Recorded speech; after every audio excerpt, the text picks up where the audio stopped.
여러분, 오늘 소개할 나라는 서울보다 살짝 큰 정도의 나라지만 경제력은 세계 최정상급인 곳, 바로 싱가포르입니다.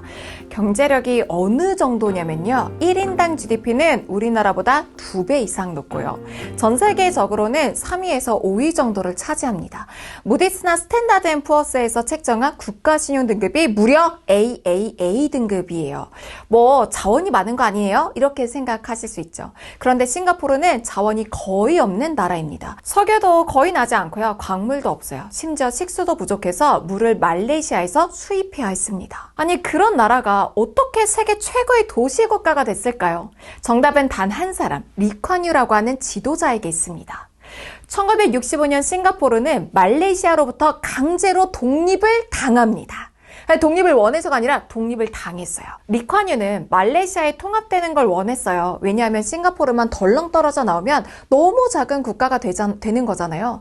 그럼 왜 나뉘어졌을까요? 일단 국가를 운영해 나가기 위한 이 생각, 이 방향 자체가 좀 달랐습니다.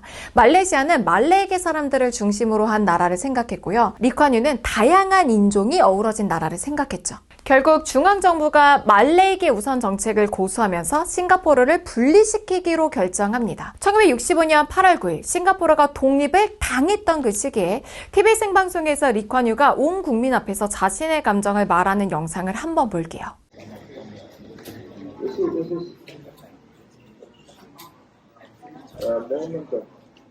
Every time we look back on this moment when we signed this agreement, it's severed Singapore from Malaysia, it will be a moment of anguish.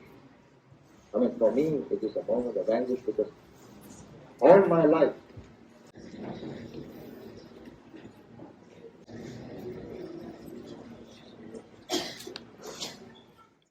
자, 하지만 그는 좌절하지 않았습니다. 이왕 이렇게 된 거 세상에서 제일 잘 사는 나라를 만들겠다라고 결심을 했던 거죠.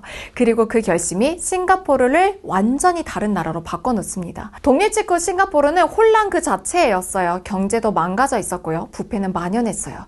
리콴유는 생각했습니다. 부패한 공직자가 있으면 투자도 신뢰도 다 무너진다. 그래서 가장 먼저 공무원 부패 척결에 나섭니다. 리콴유는 아주 똑똑한 방법을 썼어요. 첫 번째로 공무원 연봉을 민간 최고 수준으로 올립니다. 일단 싱가포르 총리 연봉은요, 미국 대통령보다 4배 높습니다. 놀라셨죠? 2025년 기준으로 싱가포르 총리 연봉은 약 22억 원입니다. 장관급 연봉도 엄청나요. 예를 들어 부총리는 18억 7천만 원 정도를 받고요, 신입 장관도 약 11억 정도를 받습니다. 이유는 단순해요. 뇌물보다 더 많이 주면 뇌물을 받을 이유가 없다는 거죠. 두 번째, 부패 수사국 CPIB를 총리 직속으로 설치했어요. 그래서 정치인, 장관, 기업인 등 누구든 부패하면 예외 없이 아주 철저하게 수사를 받습니다. 실제로 교통부 장관이 뇌물 1만 싱가포르 달러를 받았다가 자살한 사건이 있어요. 이게 하나로 약 1,000만 원 정도거든요. 사실 교통부 장관급이면 이미 연봉이 수억에서 수십억 수준이잖아요. 근데 거기서 1,000만 원 정도가 되는 뇌물을 받은 거예요. 그러니까 더 두려웠겠죠. 부패 수사국에 이제 조사를 받으면서 너무나 수치스러운 일이라고 생각을 해서 그런 극단적인 또 선택을 하게 된 겁니다. 이 강력한 시스템 덕분에 오늘날 싱가포르는 세계에서 가장 청렴한 나라 중 하나가 되었죠. 리콴유는 부패만 잡은 게 아닙니다. 법과 질서, 이걸 나라의 근본으로 삼았어요. 사실 이 부분은 너무 중요해서 제가 따로 영상을 제작을 할 건데, 특히 리콴유는 깨끗한 거리가 깨끗한 정신을 만든다고 생각했어요. 그래서 싱가포르는 전 세계에서 가장 깨끗한 국가죠. 길에 침 뱉어도 벌금을 내야 하고요, 껌을 버려도 벌금을 내야 하고요, 공공장소를 더럽혀도 벌금을 내야 합니다. 심지어 공공화장실을 지저분하게 사용해도 벌금을 물려요. 이건 아들에게도 예외가 없었습니다. 리콴유의 아들 리센룽은 군복무 중에 암을 앓았어요. 특별휴가를 주자라고 하는 요청이 있었지만 리콴유는 단칼에 거절했습니다. 규정은 규정이다. 내 아들에도 예외가 없다는 거죠. 싱가포르는 다인종 국가예요. 중국계, 말레이계, 인도계, 기타 다양한 민족이 섞여 살고 있습니다.